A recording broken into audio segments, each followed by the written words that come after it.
Two cops knock on a door, and the family inside thinks their life is over. It wasn't a raid. It wasn't an arrest. Because when you're behind on rent, drowning in medical bills, and barely holding it together, a knock like that never means good news. But what happened next is something nobody could have predicted.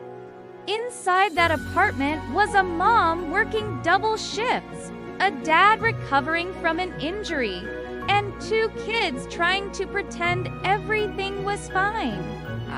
They peeked through the door and saw the uniforms, the badges, and their hearts sank. They were bracing for impact. The officers asked to come inside.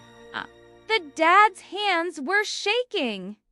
The mom started apologizing, though she wasn't even sure for what. The kids clutched her sweater. Then, one of the officers pulled out an envelope.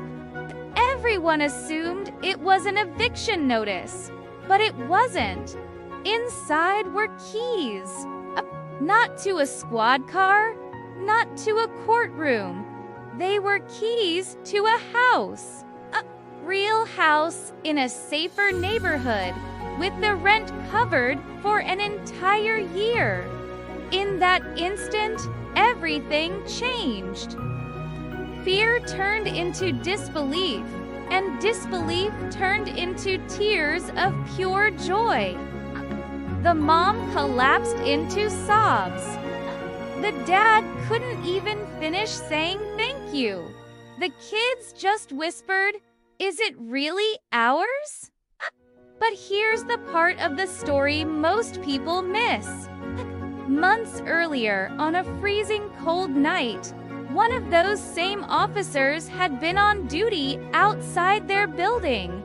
Even though the family barely had enough money for heat, the mom sent her kids downstairs with 2 cups of hot chocolate for the officers. There were no cameras, no social media posts, just a simple act of kindness. Later, when the eviction paperwork for that same address crossed the officer's desk, he remembered. He remembered the address, he remembered the kids, and he remembered the warmth of that hot chocolate. So he started making calls, pulling strings, and partnering with local housing groups. He worked quietly for weeks, with no desire for publicity, just a mission to help. The knock on the door they had feared so much turned out to be the knock that saved them. The eviction never happened. The debt stopped chasing them. The real key wasn't the one to the new house. It was the kindness they showed with that hot chocolate months before. What they gave when they had almost nothing came back to them when they needed everything. Thanks for watching.